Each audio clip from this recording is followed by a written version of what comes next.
The Week in Politics, Labour's Auckland Harbour Tunnel Plan, National Cell Phone Ban. An ambitious and vastly expensive tunnel proposal for Auckland Harbour, a $2 billion international fund for New Zealand's renewable energy projects. The latest poll shows NZ first with enough support to get back into Parliament, and the hottest topic of the week, National's policy to ban cell phones in schools. It was a simple announcement by National Party leader Christopher Luxon that created the most controversy this week. National will ban cell phone use at school to help lift achievement, he said in a statement. The ban applies to all schools. Schools will be able to decide exactly how they enforce it. After releasing the statement, Luxon told Morning Report the ban was one of the ways National would lift abysmal achievement levels. Official figures have shown 15% of school leavers in the past year did not have any NCEA qualifications. What we're hearing from parents and teachers and what we're seeing in the research is that phones are incredibly distracting and disturbing, and they are getting in the way of student achievement, he said. After that, it wasn't so simple. Principals say National's plan to ban phones in schools is unworkable, was one headline on 24newsread.blogspot.com's website. Secondary Principals Association President and Principal of Papatoetoe High School, Von Kolyalt, believed the ban wasn't necessary, and he didn't think having the government controlling it was the way to go. It will create conflict, it will create a legal requirement for us to confiscate rather than to educate and train students on how to use things appropriately, he said. Kolyalt thought the practicalities of taking phones off students en masse was just not worth thinking about. Luxon dismissed his concerns. This is not rocket science. If a school principal can't work out how to actually comply and enforce with the program, there'll be some other issue going on in that school. Luxon said the ban would be implemented with a simple regulation under the Education Act and monitored through the Education Review Office. Other media outlets sought a wide range of opinion. Education Minister Jan Tynety, a former school principal, also said the ban was unnecessary. She believed it showed National misunderstood how schools operated. Schools can ban cell phones if they believe this is appropriate, and I understand that many already do, she said. The Herald reported a number of schools, including Diocesan School for Girls, Otago Boys High School, Ashburton College, and Rotorua Intermediate already had cell phone bans in place. Diocesan School for Girls Principal Heather McRae said the ban had been in place since 2019 for all students up to the end of Year 10, and there had been a big improvement in the amount of physical activity and social skills. You know, they actually talk to their friends and do cartwheels on the lawn, and you see a whole kind of liberation, she said. The ban didn't extend to senior students because they were of an age to learn responsible behaviors and how to moderate their usage. Otago Boys High School Rector Richard Hall said cell phones had been banned since 2022 and it was one of the best things I've done. Hall said he had seen changes since the ban was implemented, and it was now normal to see boys interacting and playing together during breaks. Staff were also spending a lot less time dealing with cyberbullying. The Herald found several other schools which had implemented bans. One principal said parental support was not unanimous to start, but most were grateful for the policy because they were concerned about their child's screen time. Stuff did one of its yes/no website polls, and on Friday morning 22,852 readers had responded. The count was 68% in favor with 32% opposed. Luxon insisted the policy wasn't political or ideological, but National will be interested in the public reaction. It has very likely carried out its own private polling. The ban is easy for a government to put in place, so it will probably be one of the first things National does if it wins the election. Education wasn't on the government's agenda this week, it was transport and energy. Prime Minister Chris Hipkins began by announcing the government's chosen option for a second Auckland Harbour crossing was 3 tunnels, 2 with 3 lanes for vehicles and 1 for light rail. The cost was a staggering $35 billion to $44.5 billion, with construction starting in 2029. These new tunnels future-proof the city's transport network by reducing reliance on the harbour bridge while creating fast new options for getting in and out of the city, Hipkins said.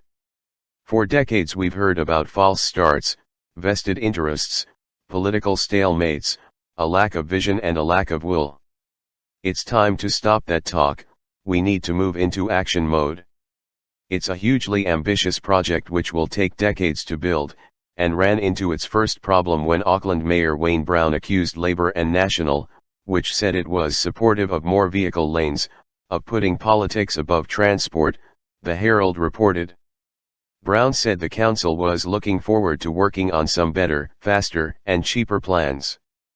Both major parties need to realize that their big transport plans won't happen unless they work in partnership with Auckland, and that's not what has happened here, he said.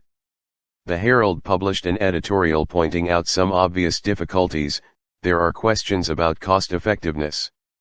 It is very long-term, taking decades to complete. The entire project or parts of it could be kicked aside by a different government before it gets underway. The paper said Labour's plan appeared to be a major play for the biggest pool of voters, but it's a huge amount of money to spend on a project mainly benefiting North Shore residents. The Greens didn't support it, with co-leader James Shaw saying the tunnels weren't the best way to address congestion. Frankly, during the climate crisis it's a bit bonkers to be building more roads, he said. Herald columnist Simon Wilson may have captured the public mood in an article titled "Labour and Nats are transport fantasists." Both parties intend to spend many tens of billions of dollars on these plans, over several decades, he said. They are fantasists, the pair of them. We have urgent transport problems that need addressing now, they both promise the moon, much later. After making this announcement, Hipkins switched to renewable energy. At his post-cabinet press conference he announced 3 wind farm projects were being fast-tracked for consenting, part of 9 projects that were in the pipeline. Fast-tracking would cut about 18 months off the consenting process, and it had become a key part of the government's strategy to accelerate economic recovery post-COVID, he said. What is actually new in what you're announcing, he was asked. He replied that the projects were being speeded up. Hipkins had a lot to say about renewable energy and its environmental benefits. What he was doing, it became apparent later, was laying the groundwork for another big announcement, a first-of-its-kind $2 billion climate infrastructure fund.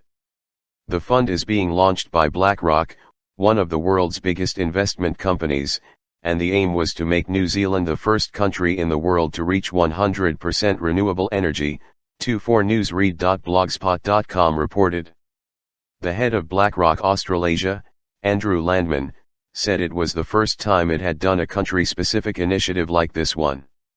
We've benefited over the last 10 years managing various retirement savings for New Zealand, and I think through that engagement we've learned so much about the innovation in New Zealand and the institutional investors here.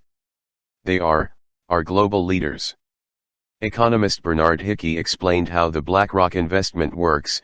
You can listen to it on 24newsread.blogspot.com's website. The BlackRock deal was generally welcomed, and National didn't have a problem with international financing of projects. ACT leader David Seymour was the outlier. Working towards 100% renewable electricity was a dumb idea which would push power prices up for little environmental gain, he said. After last week naming a National/ACT post-election cabinet, the Herald's Audrey Young has had a crack at a Labour/Greens/TE Paddy Maori lineup. The Greens would want a full coalition agreement, so Labour's cabinet would have to shrink with some MPs moving down and some out altogether. Young thought it was almost certain that 5 or 6 existing ministers would announce their retirement during the next term, and that would give Hipkins the chance to add new ones.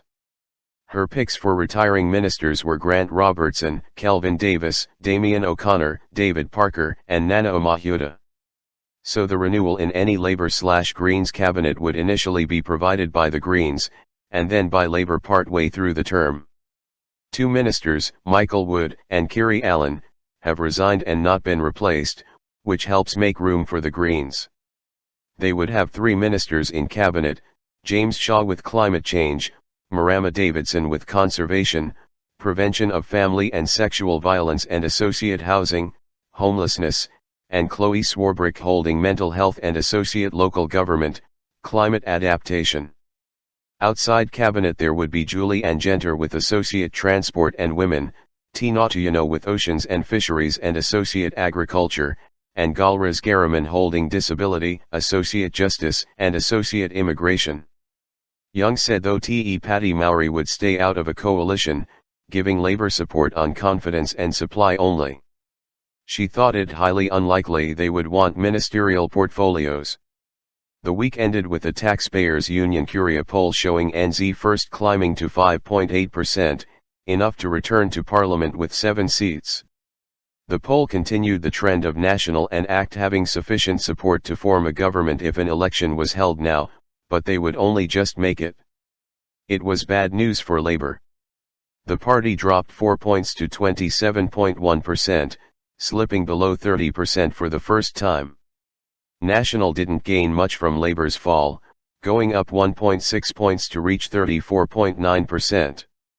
Most of it went to the Greens, up 3.1 points to 12%, with the poll showing the party catching up to ACT which was on 13%.